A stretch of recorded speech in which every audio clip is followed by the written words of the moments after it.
Suprabhatam. M लता संस्कृत विद्यापीठ लोहना के शास्त्री द्वितीय वर्ष के विद्यार्थियों के लिए मैं डॉक्टर वीरचंद्र जैन आज नए ज्ञान की चर्चा करेंगे जो वस्तु के प्रतिपादन करने में, प्रत्येक वस्तु को जानने में या विषय वस्तु को ग्रहण करने में जो ज्ञान आवश्यक होता है उस ज्ञान की आज अपन चर्चा करेंगे। पूर्व कक्षाओं में हमने प्रमाण के संबंध में चर्चा की थी, जिसमें हमने जाना था कि जो प्रमाण है वह वस्तु के सर्वांग को जानता है और नए वस्तु के एक अंश का ज्ञान कराता है। उसी संबंध में आज अपनी यहाँ चर्चा है। सूत्र नंबर 33 है सर्वासिद्धि ग्रंथ का। उसमें बताया गया है नेगम संग्रह व्यवहार ऋजु सूत्र शब्द समभिरूढ़ई बम्भूता नया, कि नेगम संग्रह व्यवहार ऋजु सूत्र शब्द समभिरूढ़ और एवं भूत, ये 7 नए इसमें कहे गए हैं। अनेकांतात्मक वस्तु में विरोध के बिना हेतु की मुख्यता से साज विशेष की यथार्थता के प्राप्त कराने में समर्थ प्रयोग को नए कहते हैं। कह रहे हैं कि अनेकांतात्मक वस्तु में, अनेकांतात्मक वस्तु कौन सी है?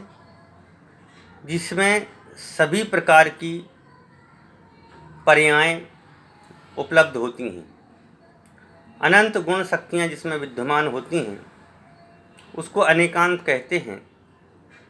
उस अनेकांत वस्तु में विरोध के बिना, वहाँ पर किसी भी प्रकार का कोई विरोध नहीं होता है। हेतु की मुख्यता से तर्क इत्यादि के माध्यम से साध्य विशेष की जो अपन को लक्ष्य है उस लक्ष्य की प्राप्ति कराने में समर्थ, ऐसा वह प्रयोग जो है वह नए है। यह 2 प्रकार का कहा गया है, द्रव्यार्थिक नय और पर्यार्थिक नय। द्रव्य का सामान्य अर्थ होता है उत्सर्ग और अनुवृत्ति, अर्थात इसको विषय करने वाला नय द्रव्यार्थिक नय कहलाता है। और पर्याय था विशेष, अपवाद और व्यावृत्ति, इसको विशेष करने वाला नय पर्यार्थिक नय है। इन दोनों नयों के उत्तर भेद नैगमादिक हैं। अब इनका विशेष जो स्वरूप कहा गया है उसकी चर्चा करते हैं। अनिष्पन्न अर्थ में संकल्प मात्र को ग्रहण करना नय नैगम है। अनिष्पन्न अर्थ में जैसे कोई महिला है और वह अभी चावल साफ कर रही है, लेकिन कोई आकर के पूछता है आप क्या कर रही हैं, तो वो कहती है भात पका रही हूँ। तो भात पका रही हूँ अभी वह पका नहीं रही है, अभी अनिष्पन्न अर्थ है उसका।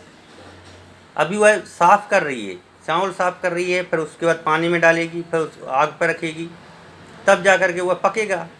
लेकिन वो कह रही मैं चावल बना रही हूँ, तो अभी चावल बनना बाद में है, अभी बना ही नहीं है, अभी केवल साफ कर रही है। तो उस निष्पन्न अर्थ में। दूसरा इन्होंने ग्रंथ में इसमें उदाहरण दिया कि हाथ में फरसा लेकर जाते हुए किसी पुरुष को देखकर कोई अन्य पुरुष पूछता है आप किस काम के लिए जा रहे हैं, तो वह कहता है प्रशस्त लाने के लिए जा रहा हूँ। उस समय वह प्रशस्त पर्याय सन्निहित नहीं है, लेकिन वह कह रहे हैं हम प्रशस्त लकड़ी लेने जा रहे हैं जंगल, लेकिन वह लकड़ी तो लेने जा रहा है पर अभी तो खाली हाथ में जा रहा है ना, लेकिन वह प्रशस्त पर्याय नहीं है। केवल उसके बनाने का संकल्प होने से उसमें प्रशस्त व्यवहार किया गया।